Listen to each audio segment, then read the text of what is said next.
Welcome back to Unfamiliar Text Part 2, carrying on from where we left off last time, just in case it doesn't work out well for the lesson timing. I thought we'd break it up. We were looking at the Field Guide to the Lost Girls, so if you've had a break and come back, make sure you have that in front of you before we carry on. And we're just about to tackle Part B of the questions, which is right here. So, what is that Part B of the question actually asking you? So it says, explain how this and or other language features helps us understand the girl's character. You might consider the way the girl explains how she came to be as she is, and the relationship between her and her grandfather. So when it says this, explain how this and or other language features help us understand. This is that language feature you commented on from Part A, remember? So you might have said it was the similes that she felt as straight as a plumb bob, straight to the ground. It could be that you use something else. There's plenty to comment there, that's fine. So what it's saying is start using that part of the answer to make Part B answer. And again, if you've used something, be like, well, I don't know how that shows us how she came to be, or I don't know how it explains the relationship between her and her grandfather. Use something else. Find something else that you think, I do know that. If you're struggling with that, unpack the question. So this is the next step. Unpack that question by breaking down what it's actually asking you to do. What do you need to know to answer the question? So what is the girl's character? Explain how this helps us understand the girl's character. So obviously it expects you to understand something about her character. What is it? How did she come to be as she is? From this part, the way the girl explains how she came to be as she is.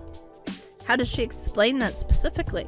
So for this part, you can answer just that part, or both. And what is her relationship between her and her grandfather? Keep in mind that these bullet points under Part B are suggestions. They are guidance. If you are talking about this sort of thing, you are undoubtedly on the right track, particularly if you're backing up with examples, because that's what we want you to do. If there's something else that really stands out to you and it's not necessarily part of this, but it kind of helps you understand the girl's character, for example, then talk about that. That's fine. These are guidance. It's not, you must answer all of this and all of this to get an excellence. It's just kind of a nudge in the right direction. If you're talking about something that has nothing to do whatsoever with the girl's character, for example, you start talking about the history of plumb bobs and go off on a tangent that way, you're probably not on the right track and it's not going to go well for you. So as long as you make sure you're answering the main question somehow, some way that makes sense to you, you're doing all right. And these tell you where you might start looking. So let's unpack that further. My slide works. This is the text again. Looking at it as a whole instead of broken down with those little bits of highlighting. What do we see about her character? Well, my grandfather said, I fell straight as a plumb bob from the tree. For a while, he knelt beside my still body, picking off snap branches and leaves. So he's there, he's trying to tend to her. The sun climbed higher over the hills. Some time is passing. If we have to mention this at all, some time is passing. When I finally came around, grandfather said he wasn't sure if it was him or me who was saved. So there is an indication of relationship right there. If grandfather thought that her not being saved would also mean that he was not saved, it might not be talking literally that he would die, but a part of him would die. So that tells us that they're close. He measured the circumference of my head, traced calipers between my brows, collected my tears. So he's doing all these things to show that he cares and to try to figure out if something's actually like big time wrong. And he was pretty sure something had been knocked out of me. So she, we know, was literally knocked out. We know that's because it said when I finally came around and there was time passing. And so she was on the ground for quite a while, unresponsive, unconscious. So something had been knocked out of me, maybe it wasn't just consciousness. Sure enough, it proved to be geography. The maps, the south from the north, the east from the west, the follow your nose, the straight as the crow flies, and retrace your steps. The sun always sets. By the way, there's the contrast. The east and the west, the south and the north. I just didn't see it because I was looking too close last time. So it was her geography that knocked out of her. So she had a blow to the head. We know that from this. She was unconscious, got knocked out. There's references there and there being knocked out. And so we can assume, reading between the lines with implications like I talked about, that she had a pretty severe head injury. However, we never spoke of it. When I got lost crossing the street or made a wrong turn going out of the kitchen door, the adults just smiled indulgently. So it wasn't a blame incident because they're not speaking of it. They're not like, well, it's your fault that she's that way or anything like that.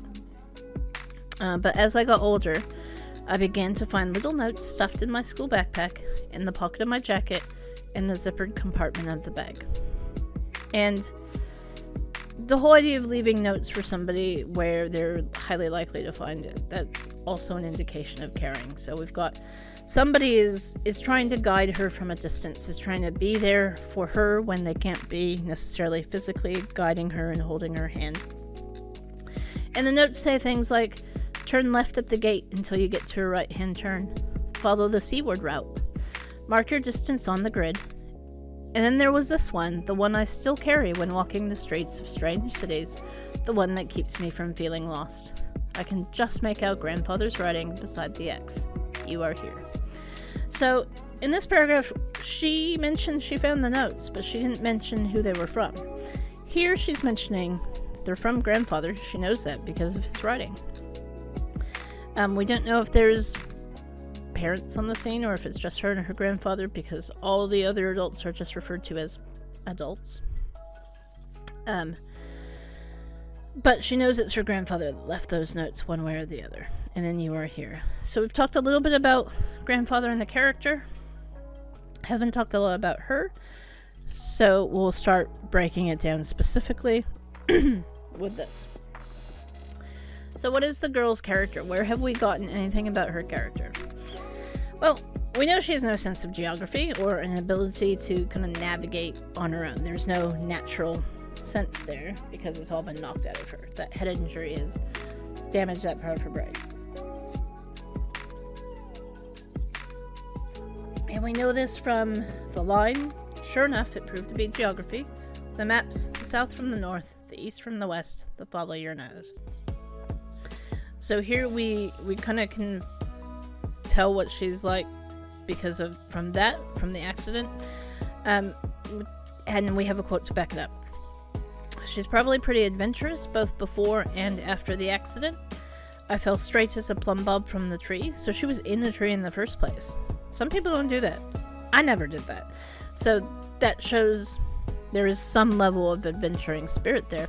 But we can also get that sense of adventure from I still carry when walking the streets of strange cities.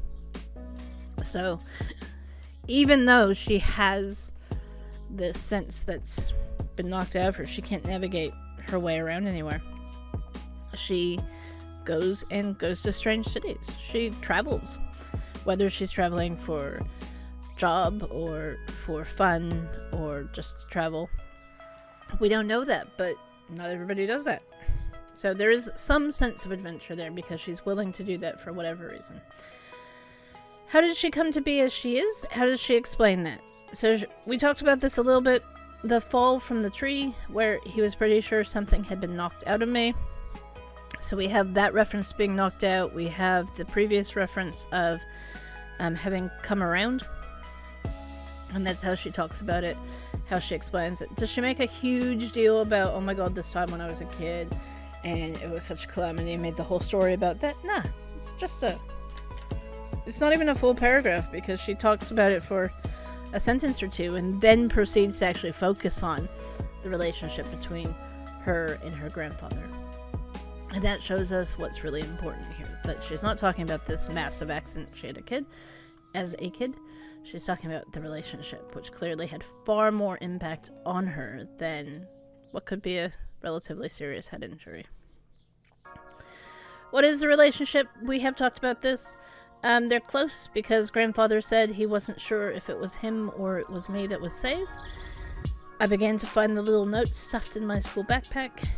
And then there was this one, the one I still carry.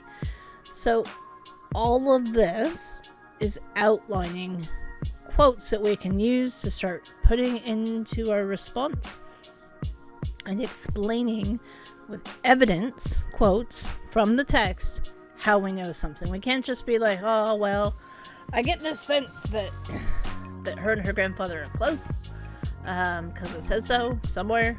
You have to actually point to, why do you think that? And that's what the quotes do. If you can start breaking down language features within these quotes, and there are plenty, that's what we want you to do. So, we'll have a go at that in just a minute. Grandfather said it wasn't sure if it was him or me that was saved. There's a little bit of contrast in there. There's a juxtaposition of her being physically saved and him being possibly spiritually or emotionally saved in terms of mental health. We've got this one, the one I still carry, so there's repetition of this one, the one I still carry. We have the you are here sentence that isn't quoted here, but it's pretty massively important. We have straight as a plumb bob, which was a simile that we spotted right off the bat because it's the first sentence. And we have the alliteration here. So we can comment about lots of language features. Do we just want to point out the language features and be like, well, that simile is comparing her to something that's showing how gravity works? Nah, we want to make it part of the whole. So let's see if we can have a go doing that.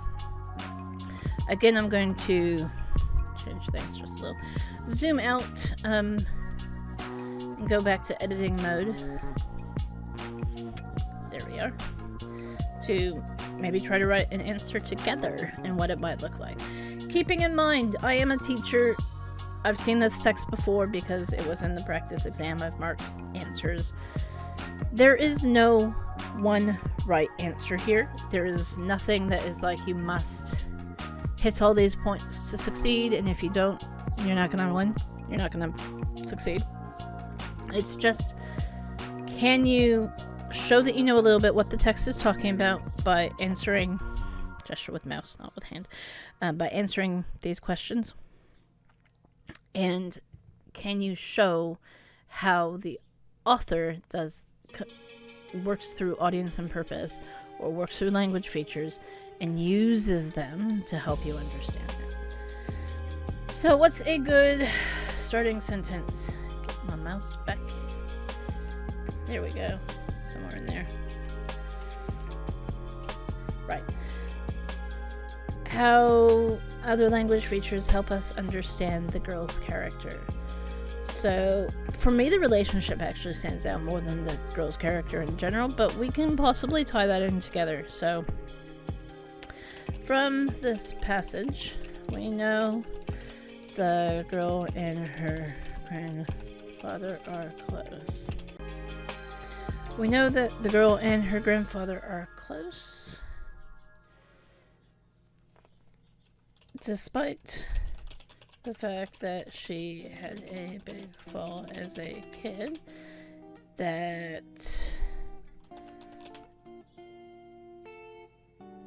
changed her life by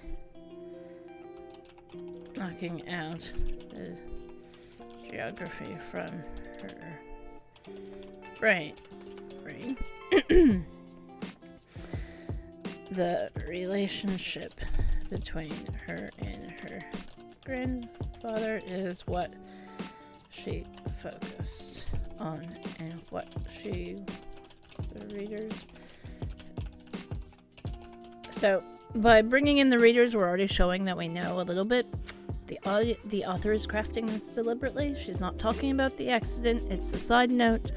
She's talking about how this informed her and her grandfather's relationship. To start off with, she comments that when she came around, she wasn't sure who was saved. Wait, was that the quote? Let's go back. When I finally came around, grandfather said he wasn't sure if it was him or me. When she came around, excuse me, father said that he wasn't sure who was saved, him or me. So you're using the me and not the her because that's a direct quote. And it's in quotation marks to show that you could break down a little bit that this is like a little bit of a contrast between being mentally saved and physically saved. That's a bit deep. It would work just fine, but maybe you don't. So to carry on, she starts off with that. We also have evidence that grandfather continued to look after her because she found the notes in her pockets as she went about her day giving directions. Now, what's significant about the directions? For her, it could be as simple as just, this is how you walk the path from home to school, or something similar like that. It could be a little bit more complicated, but can we think beyond the text, which is kind of getting into merit and excellence territory? What does this parallel with? We know that adults give advice, directions all the time. We know that when we're close to an adult in our lives, we have somebody that's kind of looking out for us. They want to do everything they can. So we can use that. We can say, when we're close to an adult in our lives, we know they like to look after us. And father's notes to the narrator. It's probably the author. We don't know that for sure, so use narrator. Grandfather's notes to the narrator are his way of keeping his advice with her, even when he isn't. And it helps give her a sense of safety. And that safety is both in terms of directions, of knowing the actual directions, and knowing that grandfather's thoughts are with her even when he isn't in person. That's a long and convoluted sentence, but it kind of does what we need it to do. I haven't talked a lot about language features here, but I have used quotes and kind of techniques that the the author has done in terms of bringing the readers into it. So I'm still kind of ticking off the boxes. What else can we talk about? What about the "you are here"? What do we make of that? If we talk about the notes here, we can also tell that her and her grandfather are close because she keeps a note of his with her wherever she goes. And we're not told whether grandfather is still alive or if she's just separated by a bigger distance. This shows that she deliberately keeps a piece of him with her, even though they're not physically close anymore, and represents her relationship with him.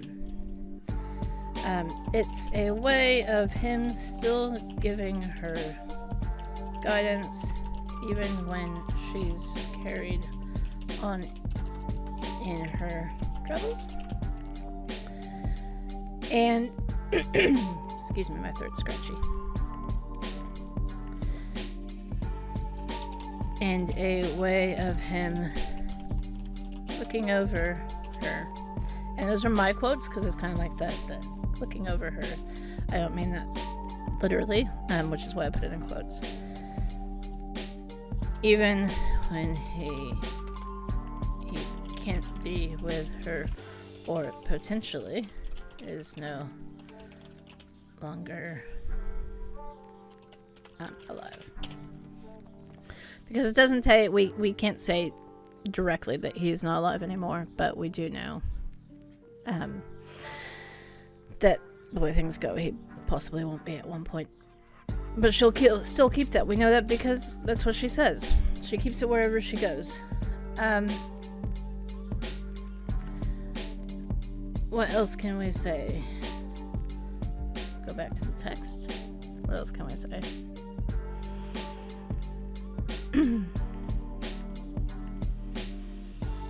I got lost crossing the street or made a wrong turn going out the door. The adults just smiled indulgently. Because of the way the author talks about aftermath of her fall, we know she was still encouraged to live a normal life and found ways to cope. One of those ways is by keeping her grandfather with her in spirit.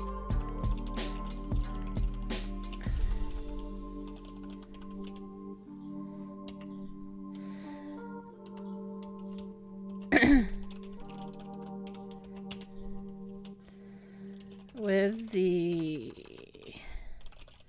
present tense of the verb are. Remember I said you could talk about are?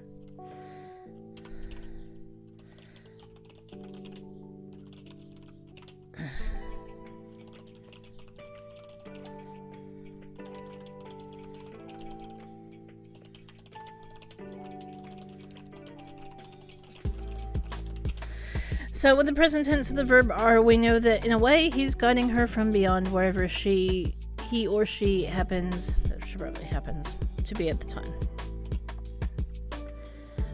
So I brought in that last sentence. I kind of neglected to do that previously. And it talks about the verbs, so I've pointed out another language feature and I've shown understanding. So I know here I have, go back to full screen.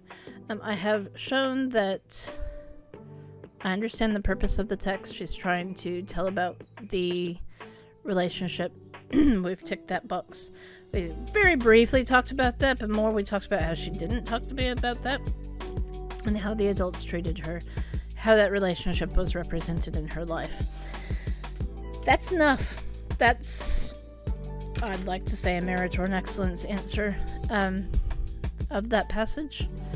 It looks smaller in typing than it would written out, so keep that in mind, that it's probably your full length of space that you have. You don't want to say more than that. This is not a full essay. Hopefully that helps. We will be continuing to do different exercises, looking at different passages, different types of passages from here on out. This will be posted on your Google Classrooms that you can come back and look at anytime. Keep in mind, it is not the most comprehensive answer and the only way you could possibly ever answer this. If you need any questions at any time, please get in touch with me. And I'm happy to help. I'm around in my classroom. Just track me down and it's all good. I know it's kind of a stink situation as it is with having different teachers in and out. And this is what I can do at the moment to help you, but I am absolutely here in person when I'm not physically in front of a class that I'm teaching, and it is my job to help you out, so I want to do that. Any questions, you can also email me anytime. I'm not putting my email address just in this because you should have access to it elsewhere, and I never know where videos might end up. So hopefully that's helped. Let me know, not in the comments of this video because I'm not that person, but like, if it's helpful, let me know. If it's not helpful at all and you want me to change something significantly, let me know that too. If there's a part that you're struggling with and you want to know more about, hit me up. Like, give me ideas, because this is new for me too. And it's a hard situation for everybody, but I want to make it as easy as possible. So, all goods. I'll see you next time. Thanks for hanging out with me.